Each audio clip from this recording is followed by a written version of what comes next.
Hi viewers, welcome to BRK entertainment. నేను మీ యుమ. So ఇప్పుడేంటి studies ఏంటి అసలుకి? నువ్వు ఏం చదువుతున్నావు? ఎలా స్టడీకి దీనికి ఎలాంటి సరిపోతుందా టైం? అంటే నీకు షెడ్యూల్సే డే అండ్ నైట్ ఉంటుంది. పడుకోవడానికి నీకు టైం సరిపోవట్లేదు. ఇప్పుడు కూడా పాపం నిద్ర లెగ్సి వచ్చావు. అది కూడా పాపం 3 మంత్స్ నుంచి నేను అమ్మని లేదు ఒక ఇంటర్వ్యూకి పంపించండి. గుడ్ బ్యాడ్ అగ్లీ తర్వాత మాత్రం నేను ఇది షూట్ నుంచి అడుగుతున్నాను బేసిక్‌లీ. అవునా? రిలీజ్‌కి ముందు నుంచి. ఆహా! నువ్వు అక్కడ ఔట్ ఆఫ్ కంట్రీ ఉన్నప్పటి నుంచి అడుగుతున్నాను. స్పెయిన్. స్పెయిన్‌లో ఉన్నప్పుడే అడిగాను.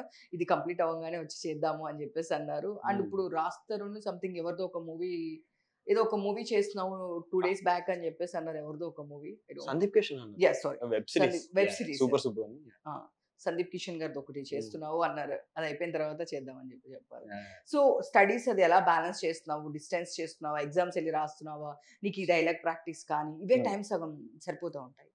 సో ఎలా మేనేజ్ చేస్తున్నావు? నాకు వచ్చింది ఏంటంటే స్టడీస్ విషయంకి వచ్చేసరికి కాలేజ్కి వెళ్ళడానికి టైం సరిపోవట్లేదు. నేను బేసికల్గా చాలా మంది అడ్వైస్ చేసింది ఏంటంటే ఓపెన్ డిగ్రీ తీసేసుకో అన్నారు. కానీ నాకు ఈ వయసు మళ్ళీ రాదు, ఈ ఏజ్ మళ్ళీ రాదు, కాలేజ్ మళ్ళీ రాదు. ఆ లైఫ్ కూడా ఎక్స్పీరియన్స్ చేయాలి కదా ఎంతో కొంత. ఖాళీ ఉన్నప్పుడు ఏనన్నట్టు వెళ్ళకపోయినా కూడా కాలేజ్ ఫీజు కడుతూ కాలేజ్కి అప్పుడప్పుడు క్యాబ్లో వెళ్తూ అలా వెళ్తున్నా. బట్ ఎంత వెళ్ళినా కూడా ఒక్క రోజులో అప్పటిదాకా సంవత్సరం అంతా చెప్పింది మనం రివైజ్ చేయం కదా. ఎగ్జామ్ వచ్చినప్పుడే ఎవరికైనా కదిలిద్ది. అంటే అమ్మో ఎగ్జామ్ వస్తుందా రాయాలి అన్నట్టు. సో అది అందరికి కాలేజ్ వెళ్ళే వాళ్ళకి కూడా అంతే. కాలేజ్ అంతా ఎంజాయ్మెంటే ఉంటుంది. కరెక్ట్ ఎగ్జామ్ ముందు రోజు టెన్షన్ పడిపోయి నిద్రపోకుండా. సో అంతే, నేను అంతే. 10 డేస్లో ఈసారి అయితే 9 to 10 డేస్లో కవర్ చేశాను మొత్తం సిలబస్. 9 to 10 అసలేమి కాఫీలు చూయింగ్ గమ్లు నా బెస్ట్ ఫ్రెండ్స్ ప్రిపేర్ అయ్యేటప్పుడు ఇంకా నిద్ర ఏం లేకుండా వెళ్ళి రాసేయడం వచ్చేయడం. నిన్న నేను రిజల్ట్స్ వచ్చాయి 90% వచ్చి. 90%? ఓకే. ఏ year? First year. Inter first year. అసలు నువ్వు ఎన్ని డేస్ వెళ్ళావు కాలేజ్‌కి? కాలేజ్ చాలా తక్కువ. 90% గట్టి కొడితే మొత్తం కలిపి 1 మంత్ కూడా వెళ్ళి ఉంటాం. నీ కాలేజ్‌లో ఎట్లా ఉంది అప్రిసియేషన్ అటు సైడ్ నుంచి? అంటే నువ్వు యాక్ట్ చేస్తావు కదా, అందరూ అడుగుతుంటారు. నువ్వు పెద్ద పెద్ద డైరెక్టర్స్‌తో చేస్తుంటావు, ప్రభాస్ గారితో చేస్తావు, పృథ్వీ గారితో చేస్తావు. సో అడుగుతుంటారు నీ ఫ్రెండ్స్? అంటే స్టార్టింగ్‌లో వాళ్ళకి ఈడు సలార్గాడు అంటే వాళ్ళందరూ చూస్తున్నారని తెలుసు. నేను ఇప్పుడు అలా వెళ్ళిపోవాలి సైలెంట్‌గా. అసలు కాలేజ్‌కి వెళ్ళినట్టు ఉండేది కాదు. ఇలా ఉంటే ఎలా రా కాలేజ్ అనుకున్నాను.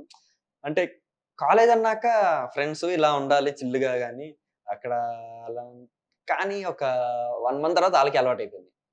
నాకు అదే కావాలి. నన్ను నార్మల్‌గా చూడండి ఎందుకు అలా చూస్తారు అన్నట్టు. సో ఇంకా నార్మల్ అయిపోయింది. ఫ్రెండ్స్ కూడా నార్మల్‌గానే చిల్ అవ్వడం అదంతా.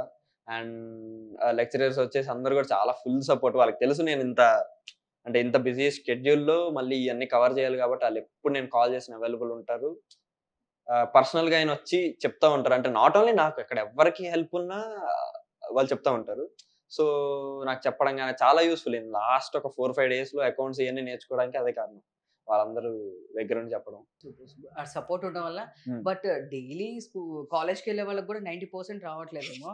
మేబీ నువ్వు 10 డేస్ వెళ్ళావు. ఏంటో అసలు ఆ సీక్రెట్ ఏంటో 10 తెలియట్లేదు. డేస్ వెళ్ళదక్క. ఇంట్లోనే కూర్చొని ఇంట్లోనే కూర్చొని చదివావు. అసలు సూపర్. సో అందరి గురించి కవర్ చేసాం గానీ, ప్రియ వారియర్ గురించి కవర్ చేయలేదు. సో చిన్న స్క్రీన్ స్పేస్ చిన్నదే అయినప్పటికీ కాన్వర్జేషన్ ఒక 2, 3 కొంచెమే ఉంది. తనకి నాకు స్క్రీన్ షేరింగ్ అంటున్నారా? స్క్రీన్ షేరింగ్ అనేది చాలా ఒక 2, 3 సీన్స్ ఉంటుంది. కానీ నేను తన ప్రతి షూట్ డేలో నేనున్నా, నా ప్రతి షూట్ డేలో తను ఉంది. ఎలాగలా? అంటే ఇప్పుడు రోజంతా ఇప్పుడు నాదొక సీన్ అయిపోయింది. నెక్స్ట్ అక్కడే పక్కన దాంట్లో వేరే సీక్వెన్స్ షూట్ చేస్తున్నారంటే అది తనది అయి ఉంటది. సో ఆ కైండ్‌లో తన షూట్ డేస్ మాక్సిమం నేనున్నాను. నా షూట్ డేస్ మాక్సిమం తన సెట్‌లో ఉంది. సో ఎలా ఉంది తనతో? అంటే తనకి ఒక మంచి ఫ్యాన్ బేస్ ఉంది. తన ఐస్‌కి ఎలాగా? సో ఎలా ఉంది తనతో యాక్ట్ చేయడం గాని, మీ ఇద్దరు మాట్లాడుకున్నారా ఏమన్నా? ఇట్లా అంటే తెలుగు గురించి తనకేమన్నా తెలుసా? మీరేం చెప్పడం జరిగిందా? అంటే తెలుగు గురించి తనకి తెలుసు. తెలుగులో already 'Ishq not a love story' కూడా తను చేసింది. అండ్ చేసింది కూడా. అండ్ ఫస్ట్ డే అయితే నాకు తెలీదు పేరు తను చేస్తున్నట్టు. నాకసలు అదొక సీన్ ఉన్నట్టు కూడా తెలీదు నాకు. అక్కడికెళ్ళిన తర్వాత నీకు పేరు ఇది అంటే, ప్రియా ప్రకాష్ వారియర్ గారు నా పేరేంటి? పక్కా సార్ అందరూ పెద్దోళ్ళు పెద్దావిడలాగా అనిపించిద్ది. నేను చిన్నోడిలాగా అనిపిస్తా. అసలు వర్కౌట్ అయిద్దా అంటే, లేదు వర్కౌట్ అయిద్ది అని చూసుకున్నాం. కానీ నాకనిపించింది పర్సనల్‌గా స్క్రీన్ మీద అంత డిఫరెన్స్ ఏం కనిపియలేదు అనిపించింది. సో తను కూడా వచ్చి తిను ఇంత చిన్నగున్నాడు అంటే ఏజ్ ఎంత అని అడిగింది. నేను 16 అన్నా. ఓయమ్మ 16 నాకంటే 10 సంవత్సరాలు అంటే ఇది వర్కౌట్ అయిద్ది అన్నట్టు ఆమెకి డౌట్ వచ్చింది. బట్ ఏదో మేము కొట్టేసాం సీను. ఆ తర్వాత థియేటర్‌లో చూస్తే వర్కౌట్ అయింది అది యాక్చువల్లీ. సో నిజంగా ఎక్కడ వేరియేషన్ కనిపించలేదు. అవును. సో మీ ఫాదర్ ఇన్ని డేస్ నుంచి రావట్లేదు అంటే కావాలని రావడం లేదేమో, మీ హ్మ్. బర్త్‌డేకైనా వస్తారో లేదేమో ఇట్లా అని కేఫేలో కూర్చున్నప్పుడు గానీ, హ్మ్. కానీ లాస్ట్‌లో నీకు ఆ డాన్సింగ్ అది మీకు జైల్‌లో చూపించినప్పుడు అసలు వెరీ అది యాక్చువల్లీ ప్యాచ్ వర్క్‌లో అనుకోకుండా షూట్ చేసాం. ఫస్ట్ ఆయన జైల్ డ్రెస్‌తోనే షూట్ చేసాము.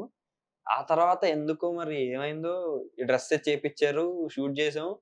చూస్తున్నాం థియేటర్‌లో గూడా ఆ సీన్ అప్పుడొస్తుందని తెలుసు కదా! వెయిట్ చేస్తున్నాం. ఒక్కసారి థియేటర్ అంతా బ్లాస్ట్ అయ్యేసరికి ఓకే. వర్కౌట్ అయిపోయింది సీన్ అన్నట్టు. ఆయన నా పక్కనే ఉన్నారు 'కింగ్స్లీ' గారు. సో, ఆగాం. అర్జున్ దాస్ గారు డబుల్ యాక్షను. అవును.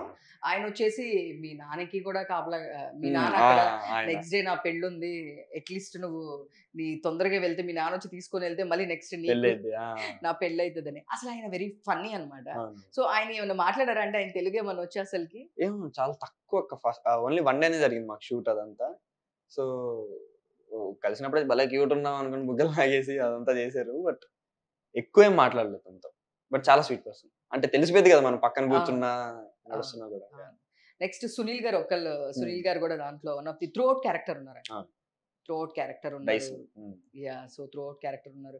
అంటే ఇప్పుడు మన తెలుగు నుంచి కూడా రీసెంట్‌గా ఇప్పుడు తమిళ్ గాని, మలయాళంలో క్రేజీ వచ్చేసేటప్పుడు క్యారెక్టర్స్ చేస్తున్నారు ఆయన మాత్రం. డెఫినెట్‌గా అందరూ ఇప్పుడు వెళ్తున్నారు. I'm so happy. హ్మ్. రీసెంట్ డేస్‌లో 'విక్రమ్' గారి మూవీ కూడా ఒకటి నేను చూసాను. దాంట్లో క్రేజీ. 'పృథ్వీరాజ్' గారు మన 30 ఇయర్స్ 'పృథ్వీ' గారు త్రూ ఔట్ క్యారెక్టర్ చేశారు. ఓహ్! 'వీరధీర సూర'. 'వీరధీర సూర' యెస్. యాక్చువల్లీ నాకు చాలా బాగా నచ్చింది. అంటే ఇంతకు ముందు మనమే తీసుకొనొచ్చి తెలుగులో చేసేవాళ్ళం. హ్మ్. సో ఇప్పుడు రీసెంట్ డేస్‌లో ఏంటంటే మనోళ్ళని కూడా తీసుకెళ్ళి తమిళ్, మలయాళంలో అవునవును. ప్రాంప్టింగ్ క్యారెక్టర్ త్రూ ఇంక ఔట్ మొత్తం కలిసిపోయిందక్క. తమిళ్, మలయాళం, తెలుగు అన్నట్టు ఏం లేదు. ఇండియన్ ఫిల్మ్ ఇండస్ట్రీ అన్నట్టు ఉంది అదే. కాబట్టి, వాళ్ళు చెప్పిన మాటకి కట్టుబడుతున్నారు ప్రతి ఒక్కరు. So super and all the best. Thank you. Thank you. Thank you పాపం. ఫుల్ బిజీ షెడ్యూల్‌లో ఉన్నా గూడా అమ్మ పాపం చాలా మేనేజ్ చేస్తూ ఉంటారు. నువ్వు అమ్మ యాహ్! గురించి చెప్పాలి. ఎందుకంటే నీతో కన్నా గూడా నేను అమ్మతోనే ఎక్కువ మాట్లాడుతుంటా. హ్మ్. హ్మ్. నాకు ఈ సీన్ నచ్చింది. వెంటనే కాల్ చేశాను. హ్మ్. కాల్ చేసి సినిమా రిలీజ్ అవ్వంగానే అసలకి చాలా బా చేశాడు. మోహన్ లాల్ గారితో వీళ్ళ పృథ్వీరాజ్ గారితో సినిమా చాలా బావుంది. వెరీ మంచి ఫ్యూచర్ ఉంటుంది. గుడ్ బ్యాడ్ అగ్లీ అప్పుడు గూడా కాల్ చేసి చెప్పా నేను. హ్మ్. హ్మ్. లేదసలు తనకి ఇంకా మంచిగా రావాలి. ఇంకా ఫ్యూచర్‌లో హిందీ మూవీస్‌లో గూడా తను కనిపించాలి అని నేను అమ్మతో నా first conversation film Hindi film actually. Oh! Music school అని శ్రేయ గారితో, ఇళయరాజా గారి మ్యూజిక్. నా ఓకే. ఫస్ట్ రిలీజ్ అయిన ఫిల్మ్ అది. ఓహో! సూపర్. హ్మ్. సూపర్. హ్మ్. దాంట్లో చాలా మంది కిడ్స్ పిల్లలు ఉంటారు. Kids yeah! ఉన్నారు. ఓకే. నువ్వు కూడా ఉన్నావు. అంటే వన్ ఆఫ్ ది అని నాకు తెలీదు. వన్ ఆఫ్ ది అంటే విజయ్ నాయుడుకి ఒక సెపరేట్ ట్రాక్ ఉంటది దాంట్లో సినిమా చూస్తే మీరు. ఓకే. యాహ్! ఓకే. చాలా రోజులయింది గదా! కొంచెం అవునవునవును. అప్పుడు నేను చూసాను. ఇళయరాజా అవును. గారు వీళ్ళందరూ వచ్చారు. అవునవును. దసపల్లాలో ఈవెంట్ జరిగింది. ఎగ్జాక్ట్‌లీ. కేటీఆర్ గారు వచ్చారు. అవును. యెస్. నేను గూడా యాస్ ఎ జర్నలిస్ట్‌గా నేను గూడా వచ్చాను. ఓహో! ఓహో! So, super. మాక్స్ కొన్ని మర్చిపోతామేమో గానీ ప్రతి మీ అవును. ఈవెంట్‌లో మేముంటాం. అదే. అదే. యాహ్! ప్రతి ఈవెంట్‌లో ఉంటాము. But all the best. Yeah! Next thank కూడా యూ. ఇంకా మంచి క్యారెక్టర్స్ రావాలి. Thank you so much. బాగా మంచి చేయాలి. ఇప్పుడు ఆల్రెడీ హిందీ వచ్చింది కాబట్టి ఇంకా అన్ని క్యారెక్టర్స్ చేస్తున్నావు. సో, ఫ్యూచర్‌లో నువ్వు అనుకున్న టైంలో మంచి హీరోగా కూడా సెటిల్ అవ్వాలి. So, thank you. All the thank you. Best. Thank you. Thank you.